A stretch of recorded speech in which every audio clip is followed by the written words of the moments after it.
Welcome to the Historical Romance Sampler Podcast, the place for you to find new historical romance books and authors to fan over. I'm award-winning historical romance author Katherine Grant, and each week I'm inviting fellow authors to come on and share a little bit of their work and themselves. They'll read a sample of one of their books, and then I'm going to ask them a bunch of questions. By the end of the episode, you'll have a sense of what they write and who they are. Hopefully, you and I both will have something new to read. So what are we waiting for? Let's get into this week's episode.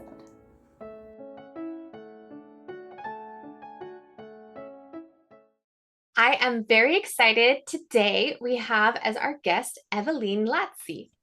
Evelin is a debut author of historical romances set in Victorian England. Her obsession with the era began with Pride and Prejudice, and it still propels her forward in her writing.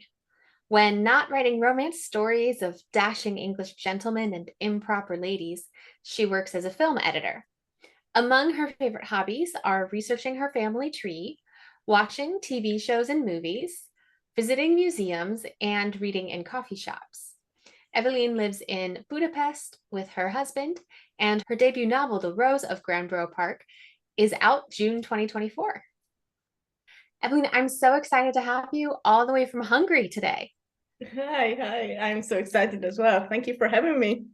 Yeah. So are you reading from your debut? Yes, I chose an excerpt from that, and it's not exactly the beginning of the novel, it's a little bit later, but I felt like this sets the tone and the main characters a little bit, and it introduces the main storyline pretty well. Yeah. Great. Well, I'm excited to hear it. Okay. The next day, Jo awoke with a resolute vow to work on her project. She could not lose sight of why she was in Granborough Park. Nicholas Blackstone was an unwelcome side effect to her true agenda, the coveted mentorship. She still had 2.5 weeks to finish this project, and she would have been damned to let that time go to waste. She had excused herself early the previous evening to draft sketches for the house. That was the first step of this agenda. The Blackstones had some old furniture that could be incorporated into the public spaces. A few armchairs, a grandfather clock, and 2 grand bookcases. She had finished planning that yesterday. Today, she was to work on the bedrooms. Jo hoped for a few minutes alone with Nicholas to discuss the budget and his preferences for his bedroom and study. Doing this would not have been her first choice in this case. Staying alone with him was perilous, considering the peculiar feelings he stirred within her lately. However, as the man of the house, his approval was crucial for the upcoming decisions. Jo prepared herself for a strictly professional exchange. No drifting into memories of a certain dance or the accidental hand-holding incident in the workshop. Absolutely not. And she most definitely wouldn't dwell on the strange discomfort she felt by seeing him with Miss Violet. It was the peak of unprofessionalism. She was here to work, not pine. After finishing her breakfast, clad in her no-nonsense grey dress, a sartorial testament to her determination to keep things strictly professional, Jo approached Nicholas's study with the resolve of a general marching into battle. She had mentally rehearsed her rules. No more accidental touches, no getting lost in deep gazes, business only. Outside Nicholas's study, heart pounding with anticipation, she knocked 3 times. "Come in." Jo entered, her steps measured. She had sent Nicholas a note the previous evening with the butler, politely declining dinner in favor of a solitary meal in her room and setting the time for this meeting. She spotted the note on his desk as she walked in, its presence there oddly reassuring. At least he'd read it. The study was snug, its walls lined with bookcases groaning under the weight of numerous volumes. Some she recognized, while others were completely foreign to her. Nicholas's desk sat amidst this chaos, a lone island in a sea of papers and books, suggesting that meticulous organization wasn't exactly his forte. "Miss Metzger." Nicholas stood up as Jo entered, his movement fluid as he bowed. His attire was casual, yet impeccably tailored, with light trousers and a morning coat hinting at a recent return from the outdoors. Jo offered a curtsy, her eyes still roving around the room, taking in the sea of books. "Good morning, Mr. Blackstone," she said. She was noting all the details of the space. The original hardwood floors were visible, lacking carpets. The wallpaper, peeling at the seams, appeared at least 30 years old. That would have to be remedied soon. "You seem to already have strong opinions about this room," Nicholas remarked, leaning back against his desk with his arms crossed. The faintest hint of a smile tugged at the corners of his mouth, almost teasing. Oh, they were definitely not off to a good start. His smiles had an unexpected effect on her. There was no way to tell how this visit would turn out if this continued. Well, you have an impressive collection of books, Jo observed, her gaze finally meeting Nicholas's. True to form, he was watching her intently. I thought Granborough Park had a separate library? It does, Nicholas nodded, but I prefer being surrounded by books. It seems my uncle shared the sentiment, given the abundance here. A passion for books is something we have in common, then, Jo responded, her tone infused with genuine warmth. You're quite fortunate to have such a diverse collection. I've never had enough space for all the books I wish to obtain. He didn't respond directly, but diverted his gaze to his shoes, an almost boyish shyness about him. Jo wondered if this softer side was a private aspect of himself, concealed behind the door of his office. I wanted to discuss my plans for decorating your home. Jo quickly cleared her throat and decided that to keep herself to her rules, she had to stop being distracted from the task at hand. You've already talked with my father about the general finances, but I need to know your budget for each room's decor. Typically, discussing finances was a matter she would handle with the ladies of the household, room by room, after they had already come to an agreement with their husbands, of course. The idea of having this conversation with a man was not simply unusual, it was almost revolutionary. She braced herself, hoping Mr. Blackstone wouldn't be like most men in this regard. But then again, expecting a man to engage in such detailed discussions about home decor with a woman might have been a bit of a tall order.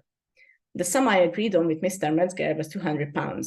That includes the drawing room. What's left for the bedrooms, I believe, is about £130, Nicholas said casually, as if discussing something mundane.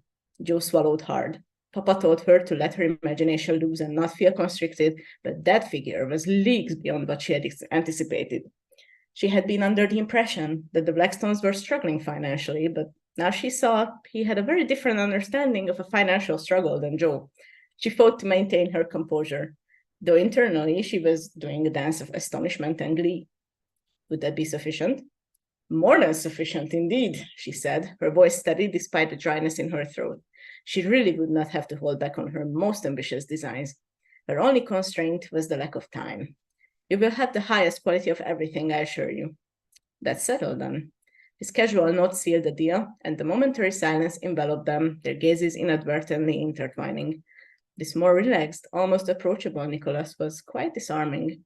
Do you have any particular ideas for your office? Jo ventured, her voice betraying a hint of vulnerability. She mentally kicked herself. Why did he have to have such a perplexing impact on her? She was here to discuss wallpapers, carpets, and the such, not unravel the mysteries of Nicholas Blackstone's character. I'm quite fond of it as it is, but I would still love to see it in a better shape, he said, his hand gliding over the wallpaper with an unexpected gentleness. Jo caught herself momentarily entranced by the movement of his hand, her imagination running a tad too wild. She had to stop thinking about touching him. I would rather relocate most of my bedroom's budget to my office. Perhaps it could receive a carpet and new wallpaper. I remember looking through the catalog you provided at the upholstery. The memory of their hands touching in the workshop resurfaced, exactly what Jo had hoped to avoid. She couldn't help but feel he was intentionally reminding her of the moment. What an infuriating man. Did anything in the catalog catch your eye? Jo asked, her voice slightly strangled. The air seemed to thin with his proximity, a fact he appeared to notice as he halted his advance. Yes, he replied, his voice taking on a deeper tone that did absolutely nothing to hide Jo's flustered state. I marked a few options. He retrieved the catalog from his jacket pocket and held it out to her with a slow, almost inviting move. Taking it, Jo felt mortified by the tremor in her hand. The paper was still warm from his touch and its proximity to his body. Would he be this warm to snuggle against? Get a hold of yourself, woman, she chided herself, swallowing hard as she tore his gaze from him and stared at the floor instead. Miss Metzger, are you frightened of me? Nicholas inquired, his brows knitting together in a mix of concern and confusion as his hand retreated. No, of course not, she replied, mastering a semblance of confidence. Why would I be? She added, though her inner voice listed at least 3 solid reasons. However, Nicholas, seemingly unfazed by her response, stepped closer, his gaze scrutinizing her. This close, she could see the minute details of his face. the freckles, the depth of his irises. He was uncomfortably near, but a part of her longed for him to get even nearer. Her resolve to focus on business was rapidly deteriorating. "You are trembling," he noted, his voice gentle. "Would you like to sit?" Jo averted her eyes, focusing on regaining control over her wayward voice. "No, thank you," she responded, her gaze accidentally catching his before darting to the safety of his jacket. "I'd rather discuss your bedroom." As the words stumbled out, Jo wished for the ground to open up and swallow her. The unintended double entendre painted her cheeks a shade of crimson that could rival the most vibrant wallpaper sample in the catalog she was clutching. Even from the corner of her eyes, she could see the surprise on Nicholas's face.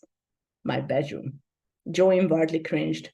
How could she continue for 3 more weeks after such a blunder? "Decorating your bedroom," she corrected, forcing a strained smile.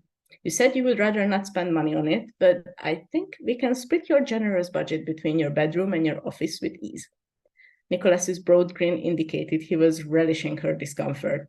It was at that moment Jo decided Nicholas Blackstone was a fiend in gentleman's clothing, her sworn adversary, not the object of any sort of affection. It was easier said than done, Jo had to admit to herself. "I must say, Miss Metzger, you are quite charming when embarrassed," he remarked, turning back to his desk. Jo blushed anew, this time out of frustration and self-consciousness. She stood silently, her mind racing as Nicholas eased back into his chair with a casualness that belied the tension in the room. "My bedroom is in quite good condition, actually. I spent such little time there that I think it is sufficient for now." "Of course," he paused, his smile way more suggestive than it would be appropriate. "You are welcome to see it yourself, if you wish." Jo felt as if her face might spontaneously combust. This had to stop. He was a gentleman, wasn't he? Engaged, no less. Yet here he was, throwing propriety to the wind with his flirtatious banter. And worse, why did every teasing word from him send her heart into a tizzy? "My lord, I appreciate light-hearted jesting, but you are crossing a line," Jo said, striving to appear as stern as possible. Her not being able to look him in the eye must have severely undermined the seriousness of her words, though. She could not help it. Looking at him made it way too tempting to allow this flirtation to continue, and that was simply out of the question. "I apologize," he replied immediately, his voice taking on a more serious tone. "I spoke without considering the implications. It won't happen again." "Thank you." Jo sighed and finally felt the blood slowly trickle back from her face to the rest of her body. She watched from under her lashes as he shuffled some papers around on his desk. "Though I must admit, it's been a long time since I've conversed so openly with anyone," Nick added, his smile sincere and devoid of jest. "And I'm not referring to the flirting, just the conversation." Jo paused for a second, trying to decide if he was jesting with her again. He seemed genuine, shedding the stern facade of Nicholas Blackstone for a more approachable demeanor. Simply Nicholas. "You certainly seem more at ease," Jo observed, her shoulders relaxing slightly. "I admit you are not the easiest person to read. You are far more affable in private." "Are you flirting with me now, Miss Metzger?" he quipped, a smirk playing on his lips. Jo couldn't help but laugh at the suggestion. It was merely a compliment. His smirk softened into a gentle smile, though a veil of caution remained in his eyes. Perhaps he was wary of revealing too much of himself. "Thank you," he finally said with a small nod. "I find you quite affable myself." Jo blushed this time from a sense of warmth rather than embarrassment. Sensing the conversation drawing to a close, she curtsied swiftly. He nodded in acknowledgement, and she turned to leave the room, her heart racing. What effect was Nicholas Blackstone having on her? And that's it. Oh, what a fun scene. Oh my gosh, I'm literally at the edge of my seat being like, just get a room already. Well, I have a bunch of questions for you, but first we're going to take a quick break for our sponsors. When a very attractive man shows up at Northfield Hall, Ellen Preston believes his claim that he is a man of all work, even though he doesn't know how to do basic things like wield a hammer. She believes the best of people, so she gives Max the benefit of the doubt. Too bad Max is at Northfield Hall to write an article proving the Preston family is pulling off a major fraud. When Ellen discovers Max's true identity, she is forced to choose between throwing him out or putting her trust in her family's enemy. What happens next will change both their lives and their hearts forever. Read The Viscount Without Virtue for free as a loyal sampler. Head on over to bit.ly/HRSFAN and use code HRSFAN to download the ebook for free. We are back with Evelin Laczi, who just read a really fun scene from The Rose of Granborough Park, which is coming out June 2024. Very exciting. And, we set it up, it's a Victorian romance. And one of the things that stood out to me in the scene is that it's a working class heroine who is there kind of building her business with the aristocratic hero. So I wondered if you could start by telling us what drew you to the Victorian era and to the trope of working class versus aristocrat. Well, it didn't come from, I didn't think like, oh man, I really want to write about the working class. It's like it didn't happen like that. It was more like it came from my family history, actually. And I spent a lot of time researching my family tree. And I had heard a lot of stories of my great-grandmother and my great-grandfather from my lovely grandma, who was just turned 92 this year. So congratulations to her. Thank you. She had a lot of stories to tell me. And also my mom, her grandmother is Jo, because basically in Hungarian, her name was Jolan, and it's like Jolanda in German. And I was thinking that I don't want to write about Hungarian history because I wanted to write in English. So it's like, that would have been, maybe it's interesting, but I didn't want to do that just yet. So I was always drawn to English history and the Victorian era and the Regency era. So I was like, what if I just put a little twist in it? And my great-grandmother and my great-grandfather both came from Germany to Hungary, but what if they went to England instead? So that's where the inspiration came from, and hence this story became what it became. And it's actually nearly based on true events, because the father of my great-grandmother was an upholsterer, and he was a very successful upholsterer here in Hungary. I mean, he had a very great business, and his son became an upholsterer, so it ran in the family, basically. And he really was called Joseph Metzger. So that's so cool. Yeah, that's real. And then I just thought that let's put this into the English setting, because I love that. I just Bridgerton fan and so on. So yeah, and Pride and Prejudice, Jane Austen, and everything. So this is what I grew up in. This is what I read most about. So this is what I was most familiar with. So This is why this was my first idea. But yeah. And when it comes, so your great-grandfather was this upholsterer. Do you have family records or anything that you could use to inform yourself and research what was an upholsterer and what kind of fabrics did they have and what kind of projects did they do? Yeah, I found like a newspaper article from the 30s or 20s or 30s. It's like very beginning of the 20th century, and it had like a really short introduction of him, and it was so fun because it just listed everything about this family, and it was just a short piece in the newspaper, but I was like, oh my god, this is my great grandfather. Yeah. It's so fun. So they made, besides the furnitures, I don't know what it's called in English. It's not the sheets that you put on the bed, but like the mattress, and the blankets and the filling of the blankets. Oh, like quilts and yeah, anything you had to feel into a fabric, that's the upholstery. Oh, interesting. That's interesting. Yeah, so wow. It's like it makes sense now that they made couches and things like that you had to feel with like feathers and stuff like that.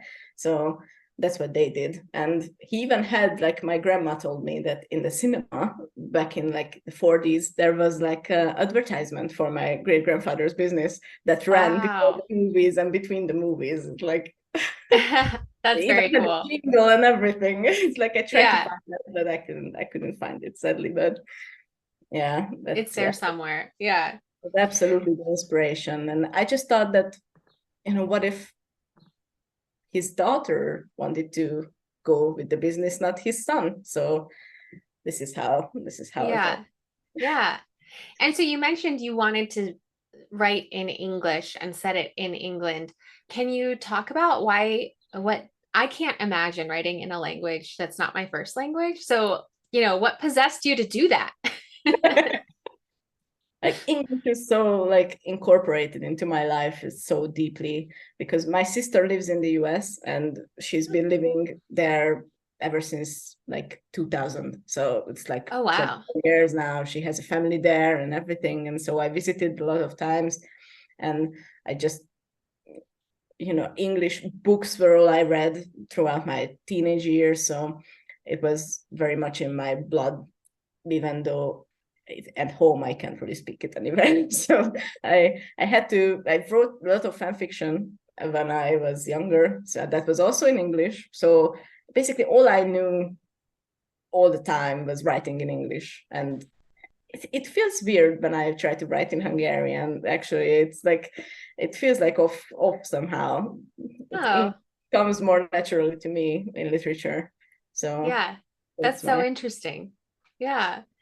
And I know in your day job, you are a film editor of documentaries mostly, but I'm curious, that's a creative process as well. So, how was it to sit down and write a novel compared to working on films?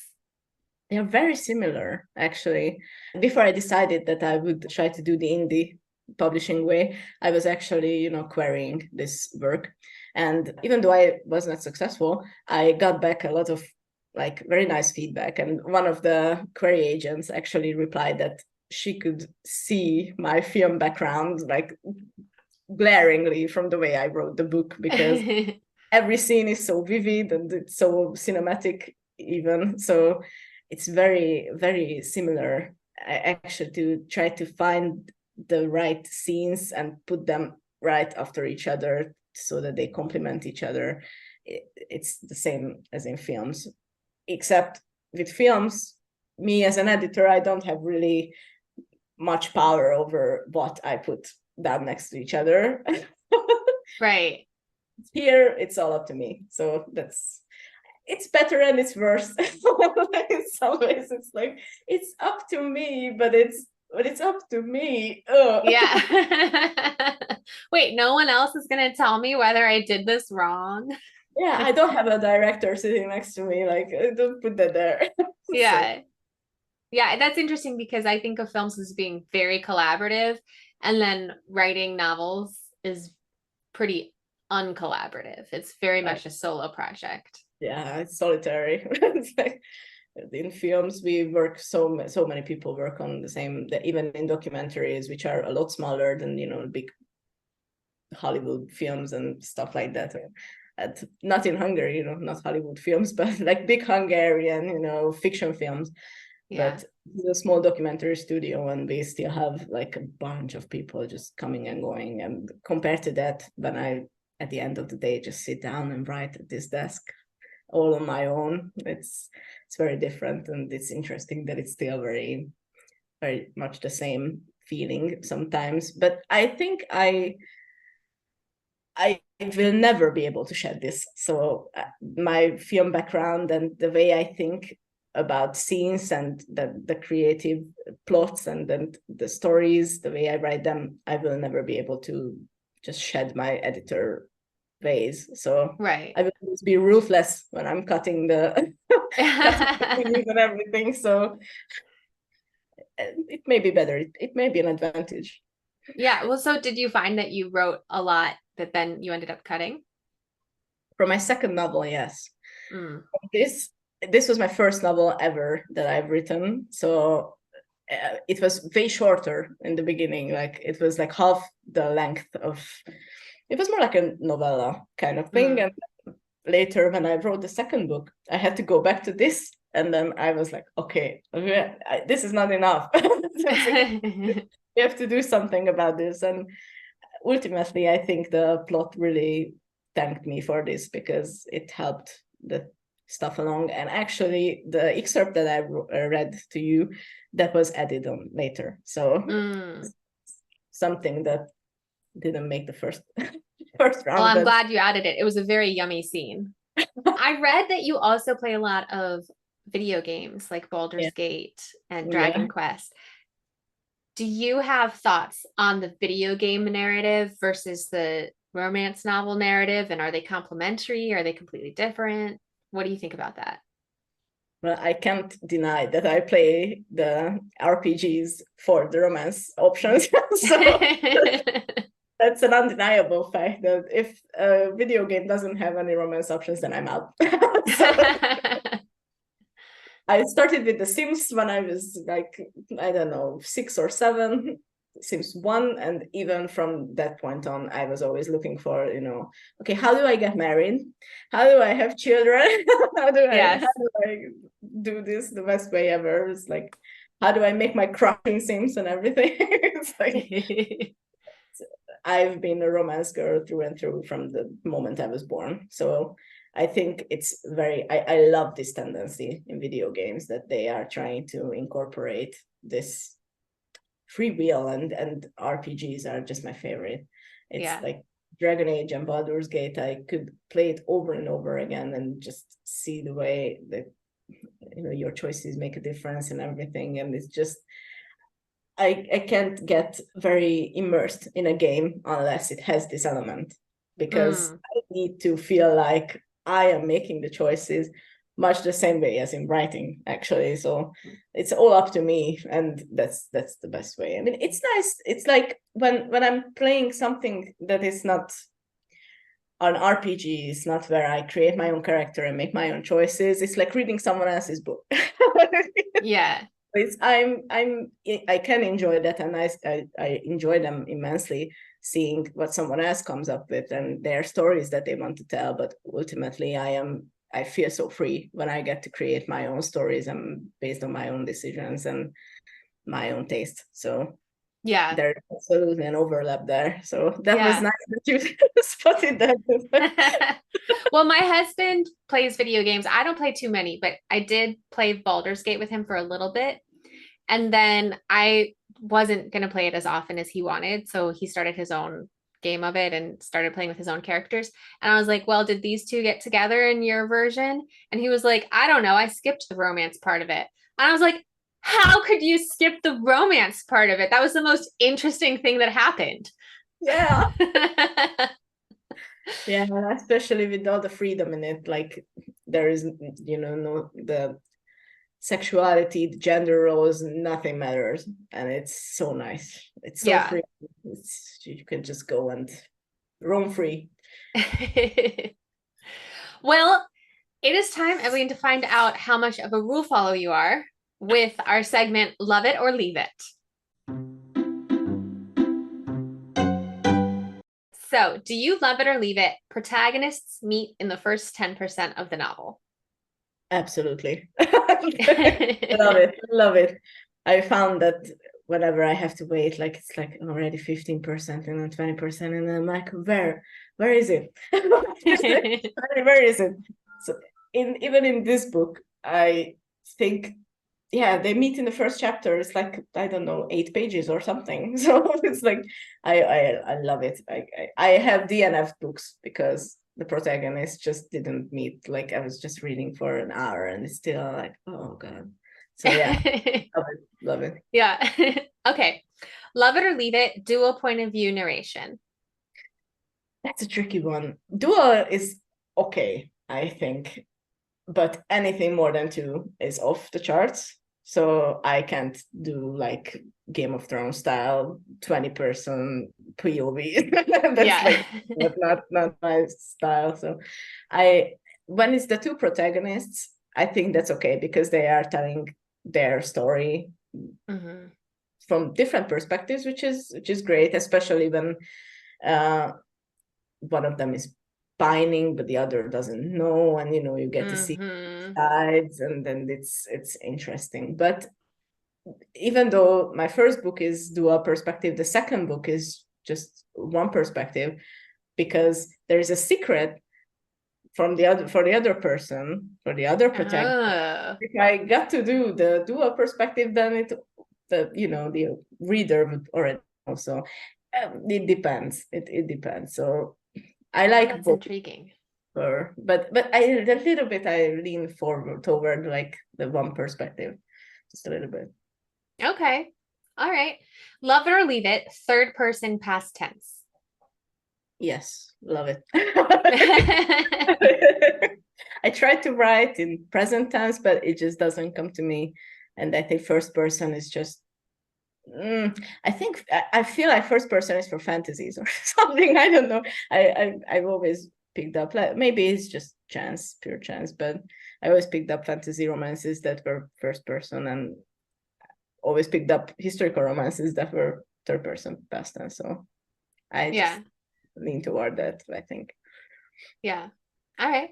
Love it or leave it, third act, breakup, or dark moment. Love it. Love it. Love it. It doesn't have to be a breakup, but just something that just throws off the status quo and throws off like a big plot twist or something, because that's keeping me on the edge of my seat, and that goal just gets me going. It's like whenever I reach like 60% in a book and it just all looks so good and all looks so yummy and beautiful, and oh my god, they are so happy, and I just know it's like, no, something is good. It's just only 60%, and it gives me that like little anticipation that it's unputdownable. Yeah. Okay. Love it or leave it, always end with an epilogue. I can leave it. I think it depends. Sometimes, is that feeling when the protagonists are married and afterwards we don't care what happens to them. So it's until the marriage and the wedding, and whatever happens after that. And with historical romances, I feel like you need that happy ending, and I just feel like epilogues are good for the word count, definitely, but not all. They don't always add that little extra. But maybe if the couple gets together, like in the very end of the book, and maybe I can be more forgiving because I didn't get enough, so I need some more. And that's when I'm like, fine, okay, this made sense. But other times I just. And I say this as like someone who wrote an epilogue. So, but I am very well aware that it's hard to tempt that, like, it's a good temptation to write an epilogue because you just can't stop. You don't want to stop. You don't want to leave them alone. So from a writer's perspective, I'm all in for epilogue, but from a reader's perspective, I'm on the edge about it. Interesting. All right. Love it or leave it, share your research in an author's note. I love it.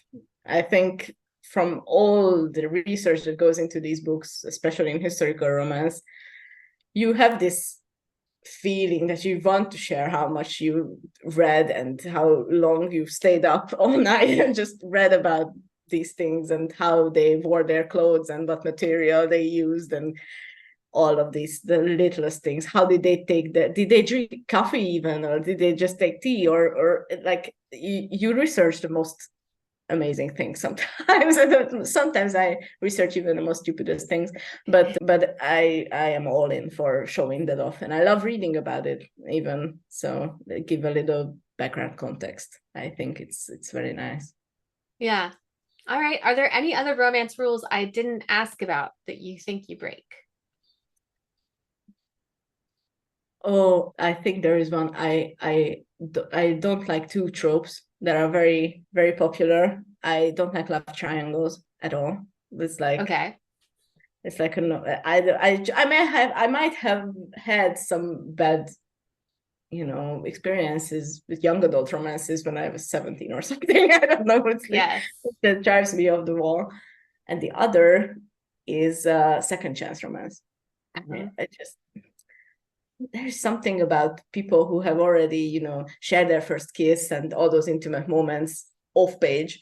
And it's just like, I just can't, I need that tension. I need them to realize their feelings for the first time and how magnetic that is and how overwhelming that is. And I want to feel all the feels. And from a second chance romance, I don't get the same feeling, sadly. Okay. Well, that's good to know. I think, Evelyn, that you are a little bit of a rule breaker. Oh, okay. In all the best ways.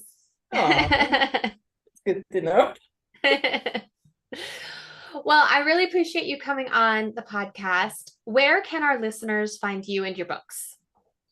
Well, I am on Instagram, basically, a lot of the times. Now that my renovation for my home is done, I am back on Instagram. So I'm already online again. And I'm also on Goodreads, and you can find my book on Amazon and BookBub and all the places, basically, where books are sold. So you can find me anywhere and on my webpage. Awesome. Well, I'm excited. Your debut novel, The Rose of Granborough Park, this episode is coming out in June 2024, and so is your book. So readers can hop on the train, join you on your writing career, and be some of your first fans by reading your book. And don't forget to review it. Reviews make a huge difference for authors.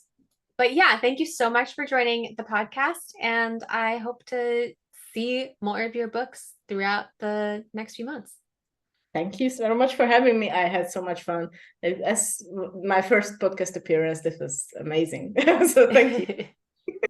That's it for this week. Check out the show notes where I put links for my guests, myself, and the podcast. Until next week, happy reading.